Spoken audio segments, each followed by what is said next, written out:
मेरा नाम मोहित है। मेरी पत्नी दुनिया की एक ऐसी अकेली औरत होगी जिसको अपनी सौतन से जरा भी जलन नहीं थी। मुझे उसे देखकर बहुत हैरत होती थी। जो दुख मैं उसके चेहरे पर देखना चाहता था वह मुझे कहीं भी नजर नहीं आता था। असल में मुझे मोहब्बत अपनी पहली पत्नी से ही थी, लेकिन दूसरी शादी करना मेरी बहुत बड़ी मजबूरी थी। मैं अपनी पहली पत्नी को सजा देना चाहता था, इसीलिए दूसरी लड़की से शादी कर ली। लेकिन मैं हैरान था कि वह अपनी सौतन को देखकर जरा भी दुखी नहीं हुई थी। तब भी नहीं, जब मैं अचानक से रिया से शादी करके उसे अपने फ्लैट पर ले आया था। दरवाजा मेरी पहली पत्नी काव्या ने ही खोला था, लेकिन हम दोनों को साथ देखकर उसने मुझसे कोई भी सवाल नहीं पूछा। मैं जानबूझकर उसके सामने रिया के साथ प्यार मोहब्बत की बातें करता था। उसके सामने रिया के करीब होता था ताकि उसे ये सब सहन ना हो। ये देखकर उसे अंदर ही अंदर आग लगे, उसे बुरा लगे, उसे तकलीफ पहुंचे। मैं उसकी आंखों में आंसू देखना चाहता था। मैं चाहता था कि वह दर्द से गुजरे। मैं उसके चेहरे पर दर्द के आसार देखना चाहता था, जिस दर्द से मैं पिछले 1 सालों से गुजर रहा था। लेकिन काव्या को तो जैसे मेरी कोई परवाह ही नहीं थी। जब मैं और रिया एक दूसरे के करीब होते, एक दूसरे की बाहों में होते, तब भी वह अपने चेहरे पर मुस्कुराहट सजाकर हमें देखती रहती थी। आज भी मैं अपनी दूसरी पत्नी रिया के साथ हॉल में बैठा टीवी देख रहा था कि अचानक से मेरी पहली पत्नी काव्या ने अपने कमरे का दरवाजा खोला था। शायद वह पानी पीने के लिए कमरे से बाहर आई थी। उसकी नजर जब मुझ पर और रिया पर पड़ी तो मैं जानबूझकर रिया के और भी ज्यादा करीब हो गया था। मैंने अपने बाजू फैलाकर रिया को अपनी बाहों में भर लिया था, उसे बिल्कुल अपने करीब कर लिया था। काव्या को देखकर रिया थोड़ी झिझक सी गई थी। वह कहने लगी कि यह आप क्या कर रहे हैं? इस बात का ख्याल करें कि हम यहाँ पर अकेले नहीं हैं। मैंने कहा कि जो यहाँ हमारे अलावा मौजूद है वह गैर थोड़ी ना है। ये कहकर मैंने एक नजर काव्या पर डाली थी। मैं जो कुछ उसके चेहरे पर देखना चाहता था, मैं चाहता था कि उसकी आंखों में दर्द की चिंगारी जलती हुई मुझे नजर आ जाए ताकि मेरे दिल को चैन मिल जाए। लेकिन उसके चेहरे पर ऐसे कोई भी भाव नहीं थे। वह मुस्कुराती हुई नजरें झुकाए हुए किचन में चली गई थी। फिर पानी की बोतल निकालकर अपने कमरे में जाकर अपने कमरे का दरवाजा बंद कर लिया था।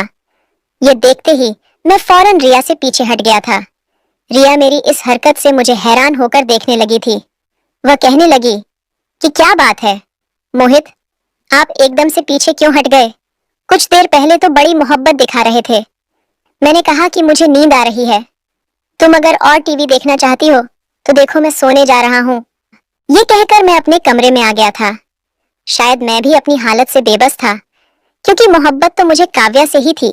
लेकिन मैंने रिया से शादी सिर्फ इसलिए की थी क्योंकि मुझे अपनी शारीरिक जरूरतों को भी पूरा करना था, जो मैं अपनी पहली पत्नी से नहीं कर पा रहा था। क्योंकि मेरी पत्नी काव्या तो मुझे याद आने लगा जब मेरी नई नई शादी काव्या के साथ हुई थी। मैं अपनी शादी को लेकर बहुत ज्यादा खुश था, क्योंकि वह एक बहुत ही हसीन लड़की थी, ऐसी कि उसे देखकर कोई भी मर्द उसे देखकर अपनी आंखें झपकाना भूल जाए। शादी के बाद मैं उसे कुछ ही समय दे पाया था, क्योंकि मेरा कारोबार ही कुछ ऐसा था। मुझे रात भर ऑनलाइन दूसरे देश के प्रोडक्ट्स भेजने होते थे, इसलिए मेरा ऑफिस रात देर तक खुला रहता था। मेरे घर आने का कोई समय तय न था। कभी मैं रात के 12 बजे घर लौटता तो कभी रात के 2-3 बजे घर आता था, क्योंकि मेरा काम शाम को शुरू होता था। मेरे घर में सिर्फ मेरी पत्नी काव्या ही रहती थी, क्योंकि मेरे माँ बाप मेरे भाई के पास लंदन में रहते थे। पहले तो काव्या रात के समय घर में अकेले रहने पर बहुत ज्यादा घबराती थी। बार बार मुझसे शिकायत करती थी कि मैं अकेले इतने बड़े घर में नहीं रहूंगी, मुझे अकेले रहने में डर लगता है। लेकिन मेरे काम को देखते हुए उसने मेरी मजबूरी को समझ लिया था। मैंने उसे कहा कि तुम्हें ऐसे ही समझौता करना पड़ेगा। कभी कभी इस बात पर अक्सर हमारी लड़ाई भी हो जाती थी और इस बात पर हमारी बहस भी लंबी हो जाती थी।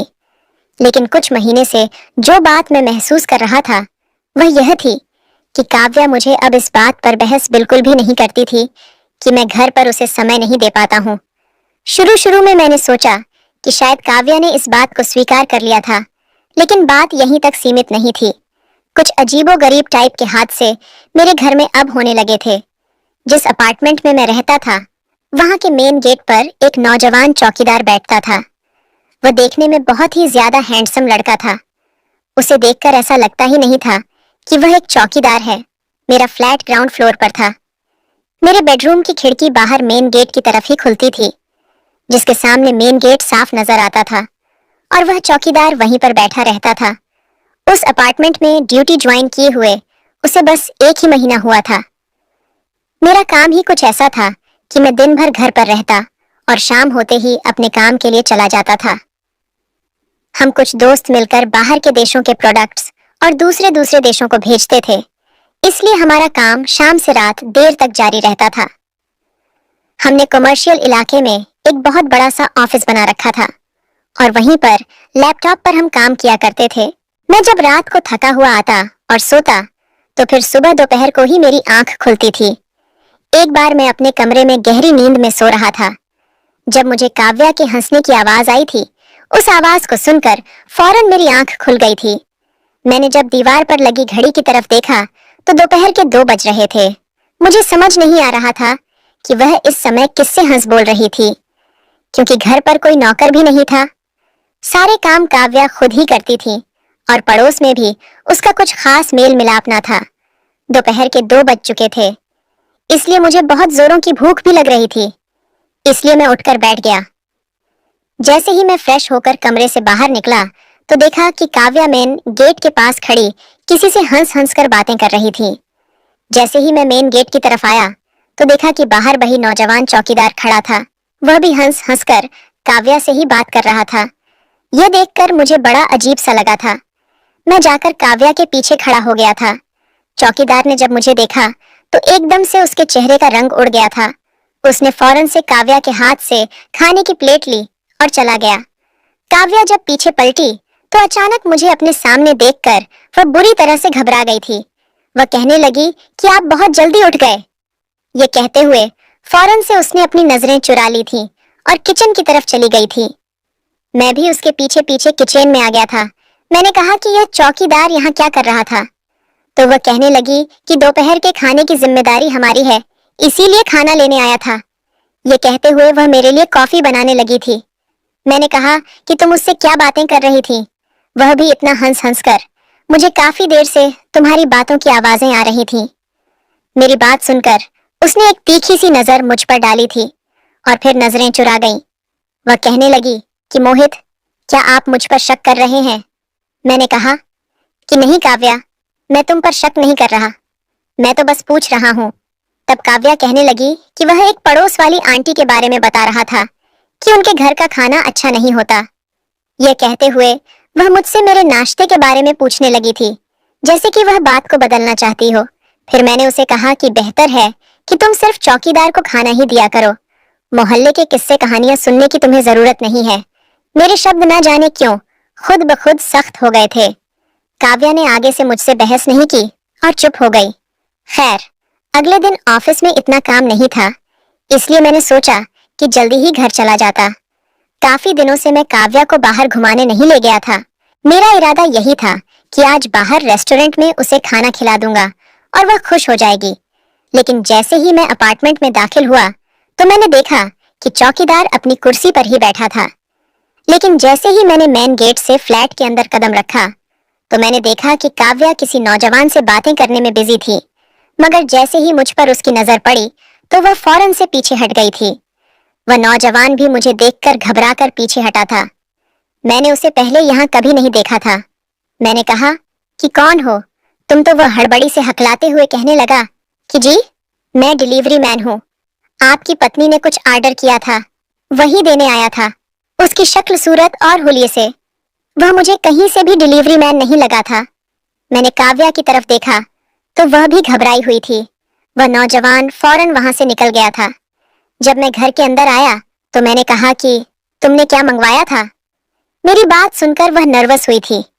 फिर कमरे में जाकर अलमारी से एक बॉक्स लेकर आई और कहने लगी कि मैंने बस ये चूड़ियां मंगवाई थी। मैंने कहा कि इतनी जल्दी तुमने चूड़ियां अलमारी में भी रख दी? मैंने देखा कि वह सिर्फ एक सादा सा बॉक्स था, उस पर किसी भी कंपनी का नाम नहीं लिखा हुआ था। वह कहने लगी कि मैं अलमारी से पैसे लेने गई थी, इसलिए बॉक्स मैंने अलमारी में ही रख दी। लेकिन यह कहते हुए बार बार वह अपना पसीना दुपट्टे से पोंछ रही थी। मैं शायद उस पर शक ना भी करता अगर वह यूं घबराई ना होती। मेरा दिल अब काव्या की तरफ से शक में पड़ चुका था। रात का डिनर टेबल पर लगाते हुए वह कहने लगी कि अगर आपको घर जल्दी आना होता है तो आप मुझे फोन पर बता दिया करें। मुझे उसकी यह बात भी समझ नहीं आई थी। मैंने कहा कि क्यों, क्या मैं अचानक घर भी नहीं आ सकता? काव्या कहने लगी कि नहीं, मुझे फिर से खाना गर्म करना पड़ता है और इस वक्त तो मैं सो जाती हूँ। न जाने क्यों मुझे लग रहा था कि जैसे मेरा अचानक से घर आ जाना उसे बहुत बुरा लगा था। रात को जब मैं सोने के लिए लेटा तो वह काफी देर बाद कमरे में आई थी। उसका खिला खिला सा रूप देखकर मैं सब कुछ भूल गया था और उसे अपनी बाहों में भरने लगा। आज बहुत दिनों बाद मुझे समय मिला था कि मैं काव्या के साथ प्यार के कुछ पल बिता सकूं। मैं जैसे ही उसके करीब होने लगा तो वह कहने लगी कि मैं सोना चाहती हूँ। मैं बहुत ज्यादा थक गई हूँ। मुझे उसका यह व्यवहार अजीब सा लगा था। अक्सर तो मैं रात को बाहर ही रहता था। देर रात को जब मैं घर पहुंचता तो बेहद थका हुआ होता था। नींद से मेरी बुरी हालत होती थी, इसीलिए मैं काव्या को समय नहीं दे पाता था। इसीलिए मैंने सोचा कि चलो आज कुछ फुर्सत मिली है तो मिलकर साथ में कुछ समय गुजार लेंगे। लेकिन उसका यह व्यवहार देखकर मेरा दिल बुझ कर रह गया था। काव्या करवट लेकर सो चुकी थी और मेरे दिल में मचलते प्यार के जज्बात गुस्से की चपेट में आकर ठंडे पड़ चुके थे। मेरे दिल में अब अजीब से शक पैदा होने लगे थे। अब मैं जब भी ऑफिस में होता तो मेरा ध्यान काव्या की तरफ ही लगा रहता था। आज भी मैं उसे फोन कर रहा था लेकिन उसका फोन बिजी जा रहा था। मैं लगातार 5 से 10 मिनट के बाद उसे फोन कर रहा था लेकिन उसका फोन अब भी बिजी जा रहा था।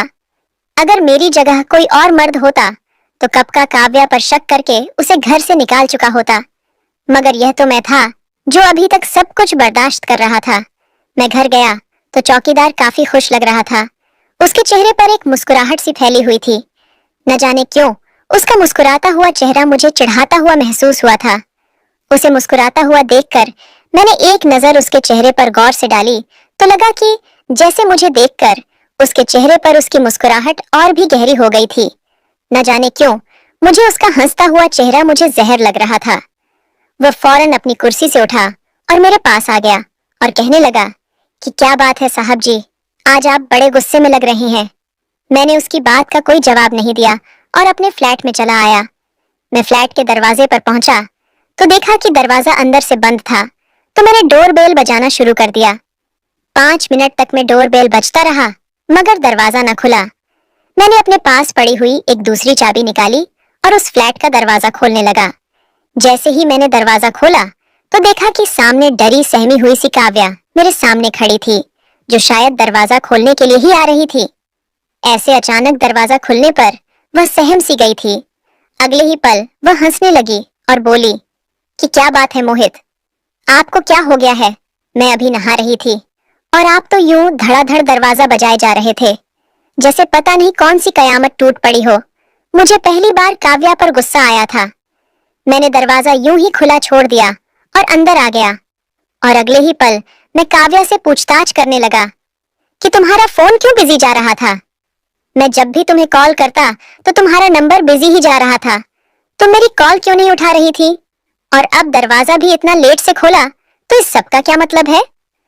मुझे खुद भी पता नहीं था कि मुझे क्या बोलना है, मगर जो मेरे मुंह में आ रहा था मैं बोलता ही जा रहा था। मेरी बात सुनकर काव्या सहम सी गई थी। उसकी आंखों में अविश्वास के डोरे चमकने लगे थे। वह कहने लगी कि यह क्या बात हुई? मोहित, आप मुझ पर गुस्सा कर रहे हैं। थोड़ी ही तो देर हुई है दरवाजा खोलने में। और रही बात मोबाइल की, तो वह सुबह पानी में गिर गया था।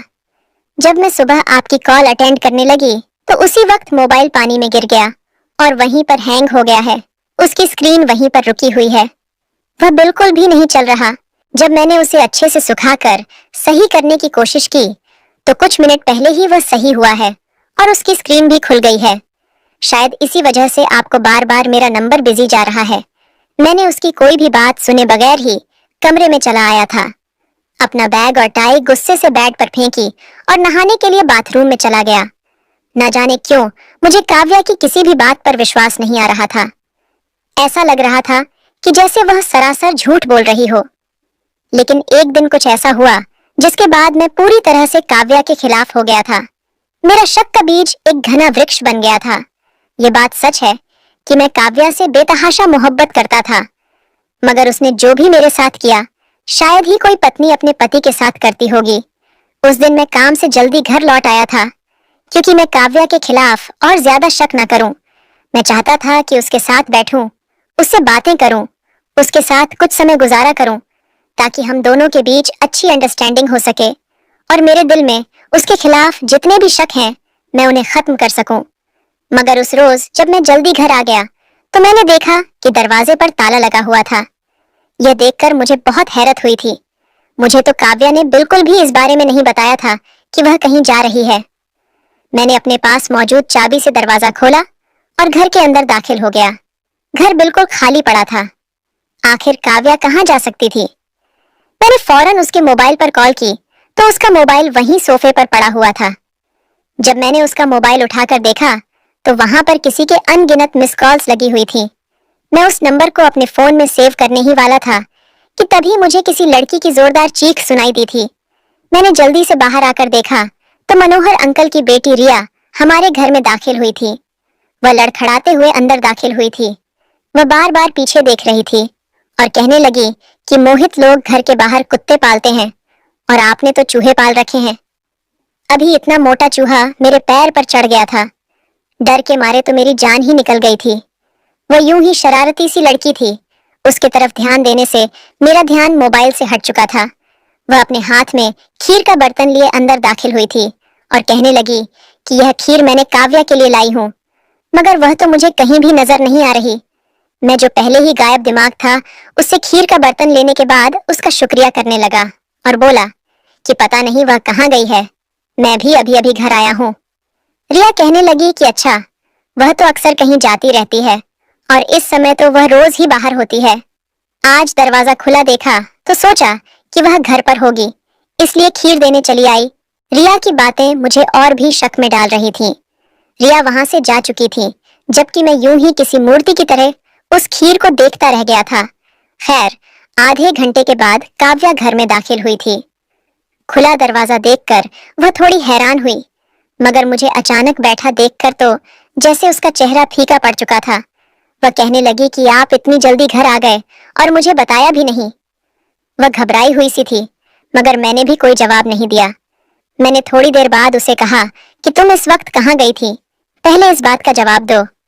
वह कहने लगी कि मैं अपनी माँ के घर गई हुई थी। उसके चेहरे से साफ जाहिर हो रहा था कि वह झूठ बोल रही है, जबकि मैं अंदर ही अंदर गुस्से से खोलने लगा था। काव्या से मेरी जान पहचान शादी से पहले से ही थी। क्योंकि काव्या मेरी मम्मी की सहेली की बेटी थी तो हमारा एक दूसरे के घर आना जाना होता रहता था। लेकिन मुझे नहीं पता था कि काव्या इतनी गिरी हुई लड़की भी हो सकती है जो अपने पति को भी धोखा दे सकती है। अब मुझे एक अजीब सी डिप्रेशन ने अपना शिकार बना लिया था। मैं अब खुद को काव्या से दूर रखने लगा था। मुझे समझ नहीं आता था कि आखिर यह चल क्या रहा है। मैंने काव्या को किसी चीज की कमी महसूस नहीं होने दी थी। उसके लिए दुनिया की हर एक चीज घर में मौजूद थी और मैं भी शक्ल सूरत में कोई बुरा नहीं था। इन्हीं सोच में गुम रहकर मेरी तबीयत अब खराब रहने लगी थी। उस दिन भी मुझे बहुत तेज बुखार था, मगर काव्या को मेरी जरा भी परवाह न थी कि मैं ठीक भी हूं या नहीं। वह तो बिल्कुल ही अनजान बनी बैठी हुई थी। मैंने खुद ही बुखार की दवा ली और काम के लिए चला गया था। अब भी मुझे ऑफिस आए हुए कुछ ही देर हुई थी कि तभी मेरे मोबाइल पर एक नोटिफिकेशन आई थी।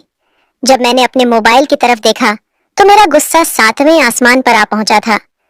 मुझे अपने आसपास का कुछ भी होश नहीं था। मैंने अपने आप को मुश्किल से संभालते हुए मैंने एक ही नजर उन तस्वीरों को देखा था। दोबारा देखने की हिम्मत ही न थी। ये कोई अननोन नंबर था जिससे मुझे मेरी पत्नी काव्या की बहुत ही बेहुदा तस्वीरें भेजी गई थीं। उसके साथ जो लड़का था वह लड़का ना तो चौकीदार था और ना ही वह कोरियर वाला था। मेरे दिल को इस कदर चोट पहुंची थी कि मैं पागल सा होने लगा था। उस दिन मैं घर भी नहीं गया था। मेरी पत्नी मुझे कॉल करती रही, मगर मेरे दिल में तो बदले की आग लगी हुई थी। उसी दिन मैं सोचने लगा कि मैं अपनी पत्नी से बदला लेकर ही रहूंगा। मैं उसे ऐसी सजा देना चाहता था कि वह अंदर ही अंदर जिंदगी भर तड़पती रहे।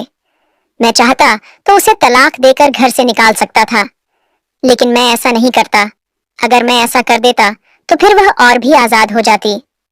मैं तो उसे पल पल तड़पाना चाहता था और मेरे दिमाग में दूसरी शादी करने का ख्याल आया। मेरे नजर में कोई लड़की ना आई तो मुझे अपने फ्लैट के सामने मौजूद फ्लैट में रहने वाली वही लड़की रिया याद आई थी। मैं जानता था कि वह दिल ही दिल में मुझे पसंद करती थी, मगर मेरी शादी के बाद उसने दोबारा कभी भी मेरे साथ वह वाला व्यवहार ना रखा था। अगले ही दिन मैं उसके पास गया और उससे कहा कि मैं तुमसे शादी करना चाहता हूँ। वह इस बात से अनजान थी कि मैं बदले की आग में उससे शादी करने वाला हूँ। मैंने उसे सिर्फ इतना बताया कि मैं तुम्हारे जज्बातों की कदर करता हूँ और अब तुमसे शादी करना चाहता हूँ। और फिर मैंने और रिया ने मंदिर में जाकर शादी कर ली। रिया के घर में उसके सिर्फ एक बूढ़े बाप थे, माँ बहन या भाई कोई नहीं था। और फिर मैं अपने घर में रिया को लेकर दाखिल हुआ था। भले ही मेरे दिल पर जो भी गुजर रही थी, मगर घर में दाखिल होते हुए मैंने रिया का हाथ थाम लिया और चेहरे पर मुस्कुराहट सजा ली। सोचा था कि काव्या हमें ऐसे देखेगी तो तड़प उठेगी, रोएगी, मेरे कदमों में गिरेगी, मुझसे माफी मांगेगी, मगर उसने तो ऐसा कुछ भी नहीं किया था, बल्कि वह मुस्कुराई। फिर मेरी और रिया की नजर उतारने लगी थी। वह कहने लगी कि ऐसा लगता है जैसे आप दोनों एक दूसरे के लिए ही बने हो। बहुत ही खूबसूरत जोड़ी लग रही है। मैं सौतन नहीं बल्कि इसकी दोस्त बनकर यहाँ पर रहूंगी। रिया भी हैरत से मेरा चेहरा देखने लगी थी। वह तो खुद डरी सहमी सी थी कि ना जाने काव्या उसके साथ क्या सुलूक करेगी, मगर ऐसा तो कुछ भी नहीं हुआ था। जब मैं रिया का हाथ पकड़कर कमरे में जाने लगा तो काव्या ने मेरा हाथ पकड़कर मुझे रोक लिया। यह देखकर मेरे दिल को एकदम से सुकून मिला कि अब वह मेरे सामने रोएगी और मुझसे माफी मांगेगी। लेकिन उसने जो बात मुझसे कही उसे सुनकर मैं चेहरा देखता रह गया था। वह कहने लगी कि अभी रुक जाओ, मैं तुम्हारा कमरा तैयार कर देती हूँ, अभी तुम बाहर हॉल में ही बैठो। यह कहकर वह जल्दी से बाहर चली गई थी। 10 मिनट के बाद आई तो उसके हाथ में 2 थैलियां थीं। उन्हें लेकर वह अंदर कमरे में चली गई और उसने मेरे कमरे को सुहागरात के कमरे की तरह सजा दिया। फिर कहने लगी कि अब तुम कमरे में जा सकते हो, तुम्हारी शादी हुई है और आज तुम्हारी शादी की पहली रात है, तो इसे शादी की पहली रात की तरह ही एंजॉय करो। मैं उसके चेहरे में यह देखने की कोशिश कर रहा था कि वह यह सब दिखावा कर रही थी या सच में खुश हो रही थी। खैर, रिया और मैं कमरे के अंदर आ गए थे। रिया मुझे पाकर बहुत खुश थी, लेकिन मैंने रिया से कहा कि रिया, मैं अभी तुम्हारे साथ कोई संबंध नहीं बनाना चाहता। देखो, जिन हालातों में मैंने तुमसे शादी की है तुम अच्छी तरह जानती हो। अचानक से मैंने तुमसे शादी तो कर ली है, लेकिन इस रिश्ते के लिए मैं खुद को तैयार नहीं कर पा रहा हूँ। जैसे ही मैं इस रिश्ते के लिए खुद को तैयार कर लूंगा, तब हम अपनी शादीशुदा जिंदगी की शुरुआत करेंगे। रिया भी मेरी बात को समझ गई थी और फिर रिया बेड पर सो गई और मैं कमरे में पड़े सोफे पर सो गया। सच तो यह था कि रिया के लिए मेरे दिल में कोई फीलिंग ही नहीं थी। मैं तो काव्या से मोहब्बत करता था।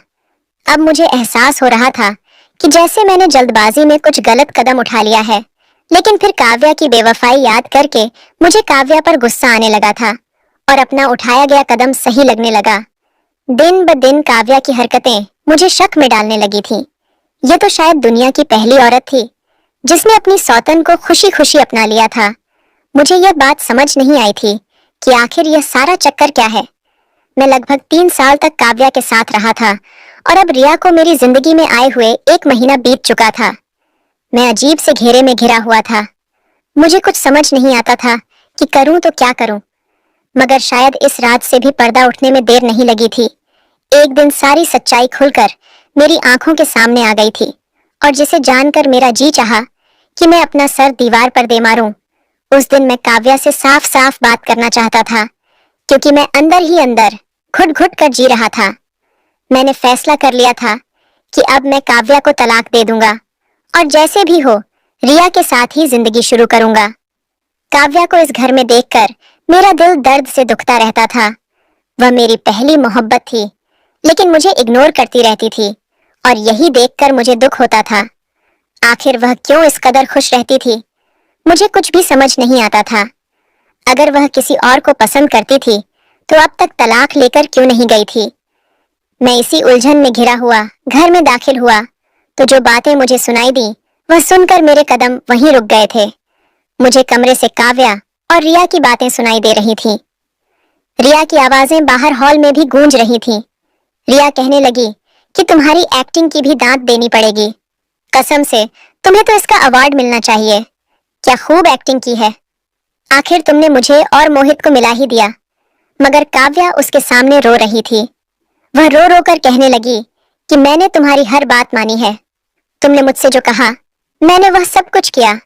मगर अब तो तुम मेरी वह तस्वीरें डिलीट कर दो। आखिर मैंने तुम्हारा क्या बिगाड़ा है?